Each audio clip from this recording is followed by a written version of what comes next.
सुप्रभात बच्चों। क्या आपने सुना है हाथी के दांत खाने के और दिखाने के और होते हैं? इस कहावत का क्या अर्थ है? इस कहावत का मतलब है कि एक ही व्यक्ति के व्यक्तित्व के दो रूप होना, अर्थात वो जैसा दिखता है उसका वैसा न होना। वैसे ये कहावत क्यों बनी है? क्योंकि सचमुच में हाथी के खाने के दांत अलग और दिखाने के दांत अलग होते हैं। हाथी के मुंह के बाहर दो दांत निकले होते हैं जो कि केवल दिखाने के दांत होते हैं, जिसे हम गजदंत कहते हैं। हाथी इनसे अपनी रक्षा करता है और जो उसके मुंह में दांत होते हैं वो उसके खाने के लिए होते हैं। आज हम आपको एक कहानी सुनाने जा रहे हैं जिसका शीर्षक है काकी के दांत। कहानी के कठिन शब्द हैं अचरज, आश्चर्य, पोपले, बिना दांत वाले, रुआंसा, रोने जैसा, सहलाए, प्यार से हाथ फेरा, सांत्वना देना, दिलासा देना। कहानी के मुख्य पात्र हैं श्यामू, उसकी काकी, मास्टर जी, डॉक्टर साहब और दीनू चाचा। एक लड़का था श्यामू। वह अपनी काकी के साथ रहता था। उसकी काकी बहुत बूढ़ी थी। उसके माता पिता की मृत्यु हो चुकी थी। काकी के मुंह में दांत न होने की वजह से वो बहुत मुश्किल से खाना खा पाती थी। बहुत सी चीजें वो नहीं भी खा पाती थी, जैसे वो चने नहीं चबा सकती थी। यह देखकर शामू बहुत परेशान होता था कि उसकी काकी के दांत नहीं हैं तो कितनी परेशानी होती है। वह चाहता था कि किसी न किसी तरह इस मुसीबत से उनको छुटकारा दिलवा दे। एक दिन काकी शामू को एक कहानी सुना रही थी।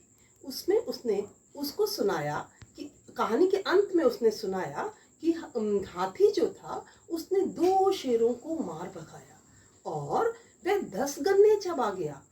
शामू, क्या तुम्हें पता है हाथी के खाने के दांत और दिखाने के दांत और होते हैं? यह सुनकर शामू के मन में यह शंका उठी कि कहीं ऐसा तो नहीं उसकी काकी के दांत हाथी चुरा कर ले गया हो। अब बार बार शामू के मन में यही प्रश्न उठने लगा। उसने काकी से पूछा, काकी, आपके दांत हाथी तो चुरा के नहीं ले गया? काकी को हंसी आ गई। वह कुछ नहीं बोली। उसने चुपचाप शामू को खाना परस दिया और खुद दूध में रोटी डालकर खाने लगी। अब शामू ने सोचा, इस प्रश्न का जवाब कोई और तो दे नहीं सकता, केवल मास्टर जी ही दे सकते हैं। वह जल्दी से उठा और समय से पहले ही विद्यालय पहुंच गया। उसको समय से पहले आया देखकर मास्टर जी ने उससे पूछा, तुम्हारी काकी की तबीयत तो ठीक है? आज तुम बहुत जल्दी आ गए। शामू ने कहा, हाँ मास्टर साहब, सब ठीक है, पर मेरी काकी के दांत हाथी चुरा कर ले गया है। यह सुनकर मास्टर जी को हंसी आ गई। वे बोले, तुम कैसे कह सकते हो कि काकी के दांत हाथी चुरा कर ले गया है? तो शामू ने वही कहानी मास्टर जी को सुनाई। अब मास्टर जी हंसे और बोले, शामू, ऐसा नहीं है। जब उम्र बढ़ती है तो दांत अपने आप टूटने लगते हैं। तुम्हारी काकी की उम्र हो चुकी है, इसलिए उनके दांत टूट गए हैं। शामू बोला, तो मेरा भी एक दांत हिल रहा है। यह देखकर मास्टर जी हंसे और बोले, नहीं बेटा, तुम्हारा दांत दूध का दांत है। अगर तुम्हारा दांत टूटेगा तो फिर से निकल आएगा, पर काकी के दांत टूट गए तो अब नहीं निकलेंगे।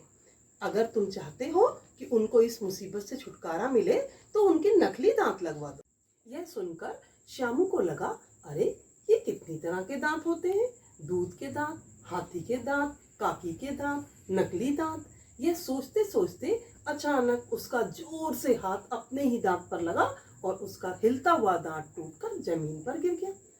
शामू बहुत उदास हुआ। उसने जल्दी से दांत उठाया और भागता भागता अपने घर की तरफ चला गया। काकी ने देखा आज शामू समय से पहले घर वापस आ गया तो वो थोड़ा हैरान हुई, पर जब उसने उसके हाथ में टूटा हुआ दांत देखा तो वो सब समझ गई। उसने कहा, बेटा चिंता मत करो, तुम्हारा दांत बहुत जल्दी नया आ जाएगा। उसने चीनी निकाली और बोली, बेटा ये जादू की चीनी है, मैं तुम्हारे मुंह में डाल रही हूँ, बहुत जल्दी तुम्हारा नया दांत निकल आएगा और तुम्हें दर्द भी नहीं होगा। यह सुनकर शामू ने पूछा, तो क्या जब आपके दांत टूटे थे तो किसी ने मुंह में जादू की चीनी नहीं डाली थी? काकी फिर से हंसी, बोला, घबराओ मत, मैं आपके नकली दांत लगवा दूंगा। ये नकली दांत की बात तुझे किसने बताई शामू? काकी पूछने लगी। कहने लगा, ये मास्टर जी ने बताया है। काकी बोली, अरे हम गरीब आदमी हैं, हम कहाँ से नकली दांत लगवाएंगे, मेरे पास तो पैसे नहीं है, मैं तो तुम्हें पढ़ा लिखा कर बड़ा आदमी बनाना चाहती हूँ।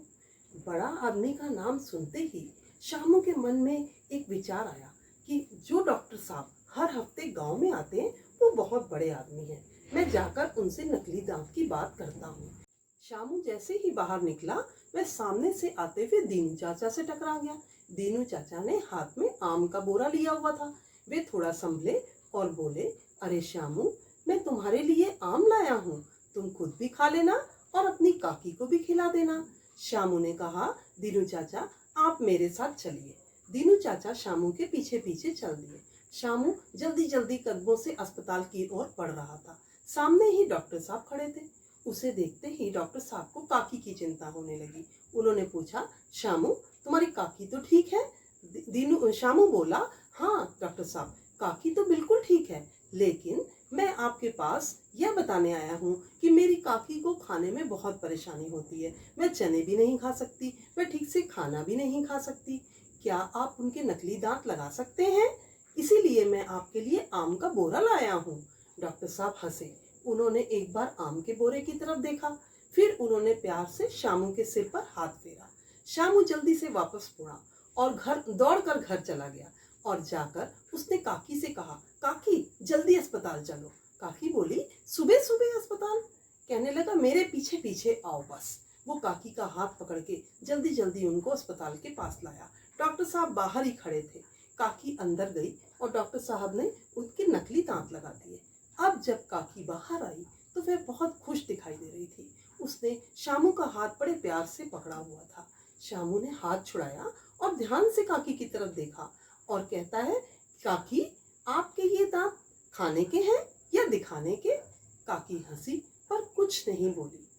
बच्चों, इस कहानी से हमें यह शिक्षा मिलती है कि यदि हम दृढ़ निश्चय कर लें तो हम अपने लक्ष्य को, अपने उद्देश्य को अवश्य प्राप्त कर सकते हैं। या हम ये भी कह सकते हैं कि जिस प्रकार हमारे बड़े लोग हमें प्यार से पालते हैं, हमारी देख रेख करते हैं, उसके बदले हमें भी उनको पूरा सम्मान देना चाहिए और उनका ध्यान रखना चाहिए। धन्यवाद।